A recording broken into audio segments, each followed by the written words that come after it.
जय शिव शक्ति, जय महाकाल। रीडिंग लाई हूँ आपके लिए दिव्य शक्तियों का संदेश। मैं नीति सक्सेना, एक टैरो कार्ड रीडर, न्यूमरोलॉजिस्ट और एस्ट्रोलॉजर हूँ।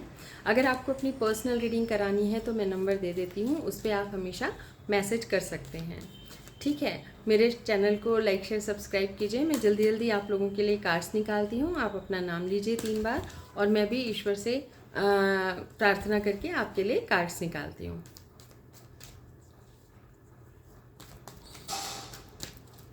मैं कार्ड्स निकाल रही हूँ। मेरे चैनल को लाइक शेयर सब्सक्राइब कर दीजिए। जल्दी जल्दी कार्ड्स निकाले हैं। Bottom of the deck, break through. किसी ने अपने आप को अपनी परेशानियों से बाहर निकालने की कोशिश की है। बहुत अच्छा है, आप डेफिनेटली सफल होंगे। देखिए, जो दिव्य शक्तियों का संदेश है वो ये है कि किसी ने अपने आप को अपनी परेशानियों के अंदर कैद कर लिया है और बार बार परेशानियों के बारे में, दुख के बारे में, तकलीफ के बारे में सोचते जा रहे हैं। ठीक है, ये एक जनरल रीडिंग है, जिससे रेजोनेट करे वो लीजिएगा। ठीक है, लेकिन दिव्य शक्तियों का संदेश ये है कि आपको इस चीज़ से बाहर निकलना होगा। खुद को अपने परेशानियों के अंदर कैद मत कीजिए, अपने आप को बाहर निकालिए। अगर आप ऐसा करेंगे तो हर समय आप दुखी रहेंगे और आप दुखी रहेंगे। दुख में रह के आप अपनी परेशानियों, दुख, दर्द, तकलीफ के बारे में ही सोचते रहेंगे।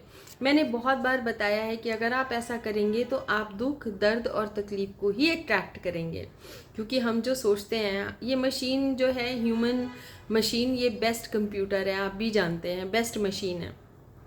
तो जो हम सोचते हैं वही हम अट्रैक्ट करते हैं। तो आप लोगों से मेरी प्रार्थना है कि आप अच्छा सोचिए। बहुत मुश्किल है कि हम दुख में हैं और हम उस दुख को ना सोच के उसके सॉल्यूशन को सोचें और अच्छा सोचें, लेकिन नामुमकिन नहीं है और ये हम ही कर सकते हैं। मैंने ऐसा किया है, इसलिए मैं आप लोगों को बता रही हूँ। ठीक है, कुछ लोग हैं जिनके काम जो हैं, जो वो बहुत समय से चाह रहे थे पूरे हो, कंप्लीशन यानी कि कंप्लीट होने वाले हैं। ये दिव्य शक्तियों का संदेश है कि आप अगर अपना मेहनत से वो काम कर रहे हैं तो उस काम को छोड़िए मत। अगर आपने छोड़ दिया तो कंप्लीट नहीं हो पाएगा, 99 पर आकर वो रुक जाएगा। जिस मेहनत, लगन और ईमानदारी से आप अपना काम करते जा रहे हैं, उसके लिए सोच रहे हैं, पॉजिटिव थिंकिंग रख रहे हैं, वैसे ही रखिए। डेफिनेटली आपका काम पूरा होगा। कुछ लोगों ने अपने आप में बहुत स्ट्रेस लिया हुआ है। उनको ये लग रहा है ये भी मेरे को ही करना चाहिए, ऐसा भी मुझे ही करना चाहिए, मैं करूँगा या करूँगी तभी वो काम सफल होगा, लेकिन ऐसा नहीं है। काम का स्ट्रेस बिल्कुल नहीं लीजिए। काम का अगर बहुत स्ट्रेस है तो आप एक वाइट प्लेन पेपर पे ब्लैक कलर से सारा लिख लीजिए, उसको जला दीजिए, ऐश हवा में उड़ा दीजिए। उसके बाद जो भी काम है उसकी एक प्लानिंग कीजिए। आज का काम जो भी आपको करना है वो सुबह करिए, लिखिए और उसके बाद जैसे जैसे काम होता जाए उस पर टिक लगाते रहिए, और जो काम नहीं हो वो नेक्स्ट डे के लिए प्लानिंग में रख लीजिए। इस तरह से प्लानिंग करके अगर आप आगे बढ़ेंगे तो आपकी लाइफ बहुत हद तक बहुत चीज़ें सॉल्व होनी शुरू हो जाएंगी।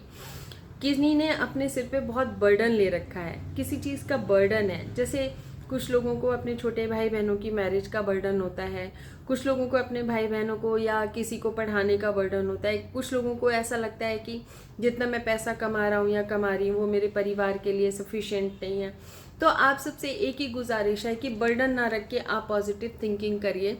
आप सोचेंगे कि मैं कितने आसानी से कह दे रही हूँ, जीवन जीने में जब आती हैं चीज़ें तब पता लगता है, लेकिन मैंने ऐसा खुद भी किया है। पॉजिटिव करके अपने आप को बहुत आगे बढ़ाया है और ऐसा होता है। मैंने आपको पहले भी कहा था, जो भी चीज़ें आपको बताती हूँ पहले मैंने अपने ऊपर अप्लाई की हैं। माफ़ कीजिएगा, मेरी आवाज़ थोड़ी सी आज ऐसी है क्योंकि गला बहुत ख़राब है।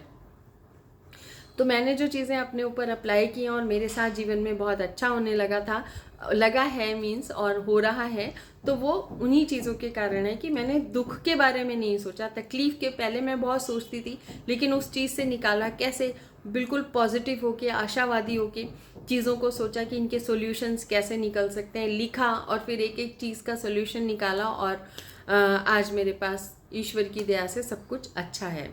ठीक है, और आगे भी अच्छा ही रहेगा, हमेशा ऐसे ही सोचना चाहिए। कुछ लोग हैं जो एक दूसरे से ये बिलीव करते हैं, बहुत ट्रस्ट करते हैं, लेकिन उनसे कहा जा रहा है व्यापार हो, मतलब बिजनेस हो या कहीं पे भी अपने फ्रेंड्स पे ट्रस्ट तो कीजिए, लेकिन उनसे भी ज़्यादा ट्रस्ट खुद पे कीजिए। और जो भी चीज़ें हो रही हैं या आपने पार्टनरशिप की है तो उसे एक बार सोच समझ लीजिए। कहीं पे भी बिना पढ़े कुछ भी साइन ना करें। ये हिदायत दी जा रही है आने वाले 1 महीने के अंदर अंदर। कुछ भी गलत हो सकता है तो उसके लिए हम पहले से ही अलर्ट हो जाएं।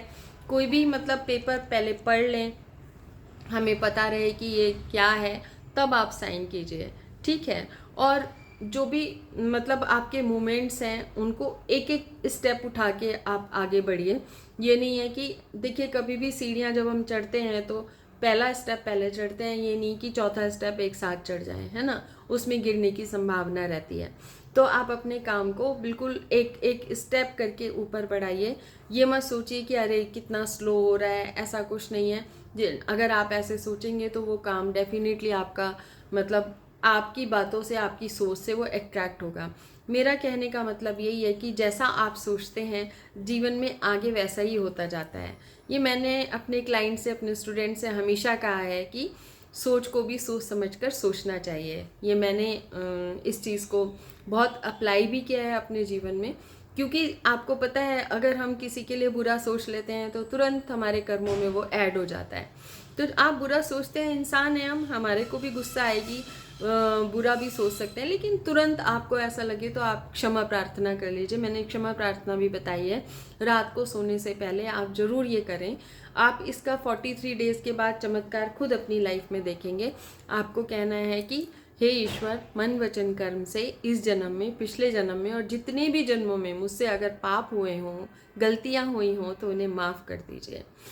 फिर उसके बाद आपको ये प्रेयर करनी है, I am sorry, please forgive me, thank you and I love you. जिस भी लैंग्वेज में आपको करना है आप कर सकते हैं, लैंग्वेज का कोई बैरियर नहीं है। ईश्वर हमारे भाव, हमारी श्रद्धा, हमारी भक्ति, हम क्या सोच रहे हैं उन सब से ताल्लुक़ रखता है, मतलब रखता है। तो आप इस प्रार्थना को कीजिए और सोने से पहले, जैसा कि मैं भी रोज़ करती हूँ, मैं कहती हूँ कि हे प्रभु, जिनके प्रति भी मैंने गलत किया है, मुझसे आज अनजाने अनजाने में गलतियाँ हुई, उन्हें माफ़ कर दीजिए। मैंने उन लोगों को भी माफ़ किया जिन्होंने मेरे प्रति गलत किया। क्योंकि देखिए हमें नहीं पता आज हम सोएंगे कल उठेंगे कि नहीं उठेंगे, है ना। मैं 2 चीज़ें हमेशा याद रखती हूँ, एक ईश्वर और एक मौत। अगर हम ये 2 चीज़ें याद रखेंगे ना तो बिलीव मी, हम किसी के प्रति भी गलत करने से पहले 100 बार सोचेंगे, ठीक है। इंसान है, मन में आता है कि उसने ऐसा कर दिया, हम भी उसके साथ ऐसा कर देंगे, लेकिन आप बिलीव कीजिए अगर आप माफ़ करते हैं तो ये सबसे बड़ी बात होती है। मैं ये नहीं कह रही हूँ कि अन्याय सहना चाहिए, अन्याय तो बिल्कुल नहीं सहना चाहिए। जो अन्याय करे उसे उसका आईना ज़रूर दिखाना चाहिए, लेकिन तरीका आपका अच्छा होना चाहिए, ठीक है। बहुत सारे तरीके हैं और मेरी भी आप सबके लिए शुभकामनाएं। जय शिव शक्ति, जय महाकाल।